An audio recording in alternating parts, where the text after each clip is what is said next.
एक 22-year-old influencer है who's promoting investment to a 18-year-old person. So who's responsible here, the brand or the influencer? So the influencer has to disclose that they are doing a brand promotion.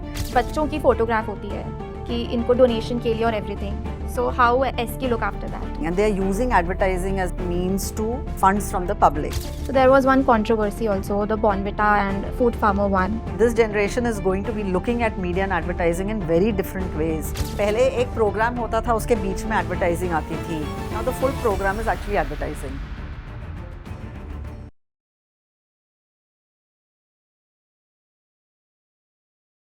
Hi Manisha, thank you so much for coming. I'm really glad to have you here. It's absolutely my pleasure to be here. I think conversations like these are very important. But before we dive in, tell me this, when you watch an ad on television or Instagram, do you watch it like a normal person or does your brain keep on analyzing? So I think when I'm looking at categories that I'm interested in or that I'm looking out for, then I perhaps watch it more like a consumer. But if I come across ads of categories that may not be of primary interest to me, then I definitely start analyzing it. And I think in that sense, I'm always trying to also pick out what may be a problem in some ads. So yeah, in some ways, I think my default setting has become more analytical than just passive consuming. That's interesting. I mean, I never thought of that way, that perspective actually. So like ASCI, there are a lot of people who don't know about ASCI. Like some say कि it's like censor board of advertising और कुछ तो बोलते हैं कि it's police of ads. So what exactly is ASCI? What do you do? तो I think थोड़े बहुत हम सब कुछ करते हैं इस Right. रोल में, पर it's beyond this also to say that can we as an industry be responsible about what we are putting in ads, what we are showing in ads, to make sure that the consumer is not misled, that we are talking the truth to the consumer. So ASCI was set up as a body to look at that. So isme we monitor ads, we look at consumer complaints, we also do our own monitoring of ads, and essentially have a code. So the code is like a guidebook, or you can say it's our Bible. And whatever is written in the code is what we believe the ads should be adhering to. That's the role of ASCII. How do you analyze ki what is smart marketing and what is unethical ones? Because I think brands usually exaggerate little. So actually, exaggeration by itself is not a problem. In fact, if you see many creative ads, they all have an element of exaggeration, and that is what makes us laugh or smile or remember these ads, right? But exaggeration is when the consumer seeing the ad also understands that this is exaggerated. So there was this very famous, case of Red Bull which says Red Bull gives you wings. I don't think a reasonable consumer would expect that when I drink that I will actually develop wings. The value that the exaggeration provides is of entertainment or memorability, not of misleading consumers. So that's the basic thumb rule. If the along with you, the consumer also understands its exaggeration, then it is fine. If the consumer mistakes it for the truth, then it's misleading. These days, ads are like memes mein there are advertising, stories ke through, even tweets ke through, YouTube ke through, and even podcast mein there are some ads or everything. But what exactly is advertising in 2025? It's a great question because the nature of advertising has really fundamentally changed with digital. The lines that separated advertising from content are no longer very clear. I think where we are coming from as a principle is that when the consumer is interacting with an ad, they should know it's an ad. So when it is not very obvious, then there needs to be a disclaimer, or there needs to be a disclosure that this contains certain amount of promoted content. But these days, if you even want to buy a shampoo, so we switched what our favorite influencer is using. So let's use it. And even Get Ready With Me, there are so many products which they show, and उसमें से कुछ होते हैं जो paid होते हैं, and some are not, and they don't even disclose it. So what influencers should do to be transparent? So I think that's the whole point that we were discussing, that if you are transparent, eventually you build consumer trust. Right. And if you are not transparent, then in the long term, the consumer stops trusting you. For example, एक 22-year-old influencer who's promoting investment to 18-year-old person. So who's responsible here, the brand or the influencer or both? So both are responsible. See, in law, the consumer protection law that is there, it places responsibility on the advertiser and on the influencer So the influencer has to disclose that they are doing a brand promotion, and whatever content they are speaking of cannot be misleading. If that is the case, the law can not only penalize the advertiser but also the influencer. So in that sense, the influencer has independent liability under the law. Can you go deeper on that? What are the do's and don'ts for financial marketing? So I think financial and health marketing, I would say these are two fairly critical areas, because in this case, when you mislead a consumer, the consequences can be really damaging. It's your wealth or your health, both of them are very, very critical. Bodies like SEBI, regulators like SEBI or RBI, who have very specific policies on what can be said and what cannot be said, how certain products can be promoted or they mustn't be promoted. So one is to be very compliant with the law, Okay. which governs the financial sectors. And then you also have to be compliant with general laws related to advertising, which could be the Consumer Protection Law or the Cable TV Act, for example. Like I said, for health and financial influencers, there are also sector regulators. जैसे food के लिए FSSAI है, तो they look at food and health. Then you have SEBI or RBI or IRDAI, which is the insurance regulator. So they have some specific do's and don'ts for their categories. Okay, so like we were talking about healthcare sector. So बहुत सारे websites पे and even newspapers पे भी बच्चों की photograph होती है कि इनको donation के लिए और everything. So how SK look after that? Yeah, so this is a very interesting question, because in the recent years, even fundraising, charity, interacting much more with advertising, and they are using advertising as a means to get funds from the public. So इसमें क्या होता है कि we want, and it's a noble cause, so there is no debate or question about it, that many of these firms are doing a really good job.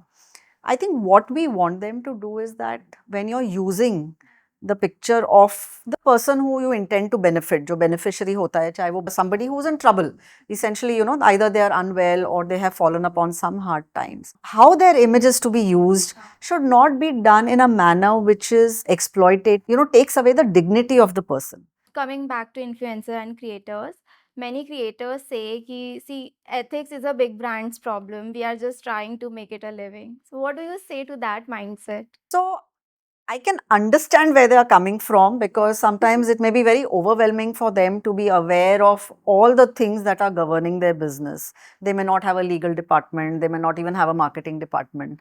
But the fact is that when you enter a commercial activity and when you put your brand out there, you cannot make that excuse that we didn't know this. That's why they say the law is blind. I mean, whether you're big, small, you have an excuse or you don't have an excuse, if you're in violation of the law, you can be penalized.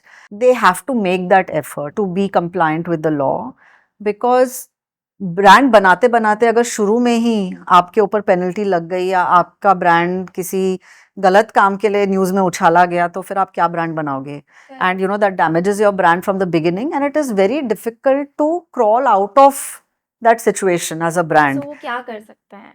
Like So I small think, creators. yeah. So I think the idea is for them to educate themselves. Okay. And I feel that consumer laws in India are not rocket science. आप exaggerate कर रहे हो पर mislead मत करो. And if you think of the consumer as your own family and friends, would you say this to them? Would you say something in the ad which your product cannot do? Would you say ये 3 दिन में आपके pimple निकाल सकता है, जबकि आपका test दिखा रहा है कि वो 30 दिन में भी नहीं निकाल सकता है? तो अगर आप नहीं चाहोगे कि you as a consumer also face these misleading ads, or someone in your family is subject to this, I think that's a good benchmark, even without being technically qualified to understand the law. These are some simple questions you can ask yourself as an organization. Also these days, so even viral trends में there are a lot of brands, mostly quick commerce, I'm not going to mention. They just jump on those trends. But there's sometimes they are for virality, very controversial things also they pick. So why is it necessary all the brands to jump on trend? I think a brand should be first and foremost true to itself and to its consumer. If something is happening in the environment which you feel could be an opportunity for you, and if your brand genuinely has something to say about it, then you should talk about it. So like these are okay creators and influencer stuff, but still TV is still there. So the brands like Akshay Kumar did an ad, Pan Masala ad, and because of the controversy he back out. Even Amitabh Bachchan also. Why does in India the related to celebrities जो भी ads होते हैं it's still under PR thing, PR is accountable for that, why are not celebrities? So, isme there are two or three things. One is what is the law? Okay, that is one part of it. Now, in some of these areas, what happens is that there are some laws which talk about what a brand can or cannot do, but there are also some laws which allow different products to be sold under the same brand name. Okay, so if someone is selling, so let's say a brand has one product which has some restrictions कि आप इस को advertise नहीं कर सकते हो, पर वो same brand के अंडर कोई और product डाल के उसको advertise कर सकते हैं. उसमें by and large law does not have any restriction. Surrogate advertising. So, surrogate advertising. So, surrogate advertising is banned, but there are some technicalities and loopholes which are there in the law. So, you do see what we call, these are called brand extensions. They are not called surrogate because in law, there is a difference between the two. But as an ordinary consumer, you will think of all of them as surrogate advertising. Remember ki law jo hai, that tells you the minimum. That's like the minimum compliance. But ethics does go beyond that also. ASCII के पास then like क्या-क्या power है? क्या-क्या ASCII के under आता है? So I would say the power we have is the power of persuasion and the power of truth. The idea that we are here to protect the consumers, but we are not here to harm the brands. In fact, Right. protecting the consumers, building consumer trust is very central to brands. That is more important. That at is the end. important. So Right. if we feel we are pointing out to you that the consumers may lose your trust if you're talking about your products in this way. And a mature brand would take that feedback and say, okay, you know, I want to build trust with my consumers. And if this communication is creating a problem, I better look at it and change it. So there was another recent study of ESCI that 98% out of 100 ads, I think. What exactly is that study? That is a shocking stats. Yeah, so basically ASCI has a team which is monitoring ads all the time, and अगर हमको कुछ लगता है कि this ad, there is a claim, let's say for example in an ad which we feel looks like a slightly tall claim, then we pick up that ad and we will write to the advertiser कि you give the justification for this, what data do you have, what evidence do you have, and in that case over 98% of the cases which we pick up where we feel that there is a problem, we find that yes indeed that there was a problem and the justification was not enough or complete. In influencer marketing, right? So influencers also and even regular ads. So influencers may, in fact, we did a study recently which had, we took the top 100 influencers. और उसमें भी हमने देखा कि 2/3 of them, more than 66-67% of them were not disclosing that they are doing brand promotions and brand partnerships. That was quite shocking because you believe that the bigger influencers cannot say, I don't know what the law is, that, you know, oh, I have just started. They are well into this as a profession. They are earning very well from this profession. And yet they are not behaving in a professional manner. They are not being true to their audiences. So that definitely is a matter of concern. Even these days, AI ads are also very manipulative and you don't know if it is AI or not. Yeah, so with AI, I think the fact is that AI by itself is not a problem. When it is used to manipulate consumers, it becomes a problem. And an ad can be manipulative whether or not it is using AI. AI, to me, we are not trying to monitor AI. We are trying to see, is this ad harmful to consumers? Then whether it uses AI or whether it doesn't use AI. If it is a manipulative ad or it is a misleading ad, then it is a problem. Have you considered a partnership with Meta or Instagram? Like platform should also be responsible for that.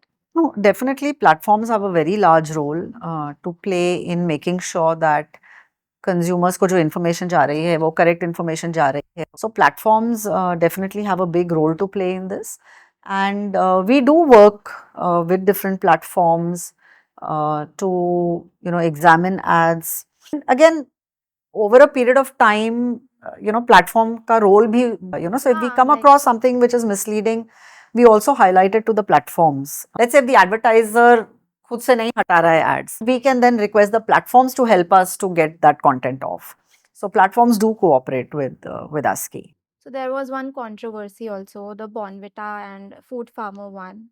So when such small creators speak up against a legacy brand, do SK support them?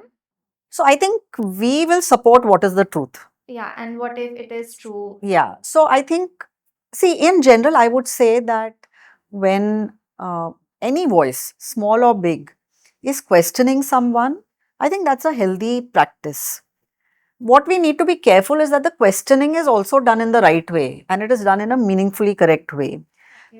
And it is not done just for the sake of creating a controversy. Right. Even these days, one more thing is also trending. I कि LGBTQ, for example, Pride Month है, तो ads related to LGBTQ आपको बहुत ज़्यादा दिखेंगे. Stereotypical in Indian advertising always कि Surf का ad है, तो लड़की ही कपड़े धोते हुए दिखेगी.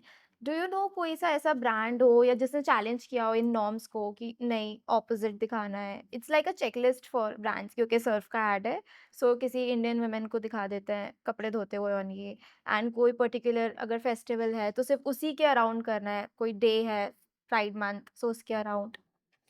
Yeah. So I think we have seen a lot of positive change, I would say, in this. So we have definitely seen ads which are questioning the norms, which are talking about the burden, the invisible burden that women carry, especially when it comes to household work. Uh, but is it there yet? And is everyone doing it enough? I would say no. So I would say some brands have taken the lead, some have started to talk about this, and we are seeing that it's going, the trend is, going in the right direction, and we are seeing more awareness about this.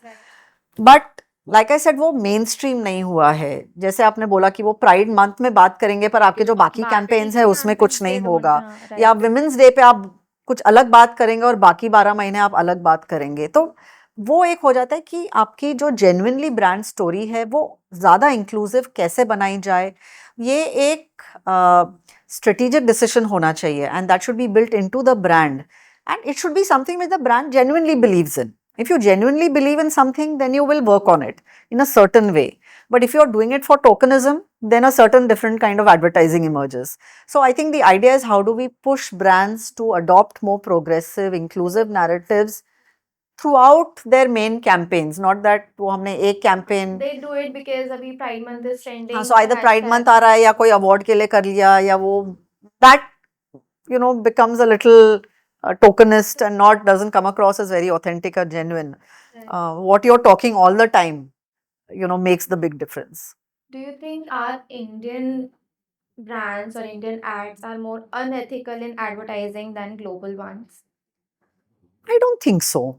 I think there is no inherent uh, lack of ethics in India or Indian advertising or the industry. You see lots of frauds and scams in all parts of the world, and especially now with digital, the type and fraud of frauds and scams are also the same across the world.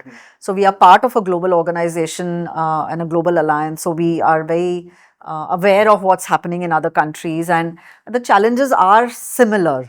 They are also facing the same challenges. So I would not say that inherently we are less ethical than any other market.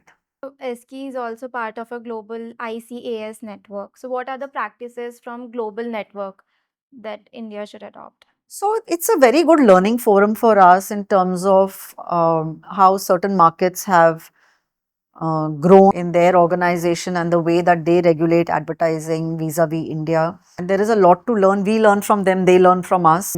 Some of those organizations have been around for many, many more years than ASCI. All, for example, in Europe, self-regulatory organizations are about 90 years old. So they've been there almost for a century now when, advertising was just starting. So there is definitely a lot to learn from there. So I think one of the big things that we launched, 2 years back was the ASCII Academy, which is our training and training arm, which is how do we help consumers, how do we help advertisers get it right in the beginning. So we are doing a lot of training ASCI Academy. as ASCII Academy. So can working professionals also join ASCI Academy? Yeah, so I mean, if you are in the industry, you are a student, anyone can do the courses of ASCII Academy. Absolutely, they are available to anyone who wants to do it. I would definitely like I would love for you to do it and give me your feedback and tell me. Definitely. Also, these days, Manisha, kid influencers are also trending. their parents ask them, even उनके blogs में कि ये इस brand का ये particular food they are having or everything. So do we have something guidelines for kid influencers also? So, in fact, there is a body called NCPCR, which is National Council for Protection of Children's Rights, and they have, some regulations for child actors. So, basically, children in media when they are there, in let's say some of the reality shows and things like that. So, they actually have a set of fairly exhaustive guidelines on this issue. I think with kid influencers, the challenge is slightly different because it is their parents or guardians who are probably working with them, or in a sense are acting as their managers, and obviously the rights, you would expect that the parents themselves are interested in taking good care of their children, and in many cases I'm sure they do. But yes, where does that line come in, where asked to do things that they may not be comfortable with, or are they being exposed to things that perhaps are not age appropriate for them? I think that is a real concern. And I'm sure that bodies, so the Ministry of Women and Child Development and NCPCR would be keeping a close eye on something like this. I think today's kids are not afraid of technology because they are born into it in some way. So they interact with it more intuitively, than we do. So it's like, for example, if I just look at AI, for example, use AI for work. Right. But if I see my Same. daughter, हाँ. she's using AI for entertainment. She's using to, do a lot more things than I do. So I think, and if I see a generation even younger than her, then they will be using AI or technology, and they will be looking at advertising in very different ways. So I think we need to understand and keep pace with that evolution for us to be able to make sure that the guardrails are also updated. Okay, so last, Manisha, it's a rapid fire. What does ethical advertising look like in 2030, according to you? According to me, the principles of ethical advertising are evergreen. So it will still not need not to mislead consumers. It will still need to be talking the truth. What is the most shocking ad you have seen in your career? Something that made you feel, oh my God, why it aired? Yeah, so again, there are unfortunately a few of those as well. And I think a couple of years back, there was this Dio ad, and which really seemed to be normalizing rape in some way, or doing something without consent. And I think that was really shocking. Of course, there was also a lot of public reaction against it, and it came to our notice. And so we wrote to the advertiser asking them to take it off. Most misunderstood thing about ASCII? I think the most misunderstood thing about ASCII is that we are a government body, which we are not. Your message to every marketer who says, ethics are great, but we have targets. I think one of your first targets should be to be ethical, because अगर आपका brand ही नहीं रहेगा, आपकी brand reputation ही नहीं रहेगी, तो आप targets कहाँ से करोगे? And finally, for the listeners, if someone sees a misleading ad, what can they actually do? Can you give us a 60-second crash course on it? Yeah, I can give you a 10-second crash course also. You can go to the ASCII website, which is www.ascionline.in, and there is a big red button over there which says raise a complaint. You can click that button. It will take you through some FAQs, and then it actually, there's a very easy to operate system which will come to your help. There is a chatbot to assist you if you wish to have some assistance in lodging your complaint. And we really hope that consumers do take the opportunity to write to ASCII to lodge a complaint. If you see something on social media, you can even tag us. Oh, that is nice. That's all for today, Manisha. Thank you so much. It was really insightful. Thank you. I had a lovely time talking about some of the things around ASCII, and I hope that this was useful to the listeners as well. Definitely.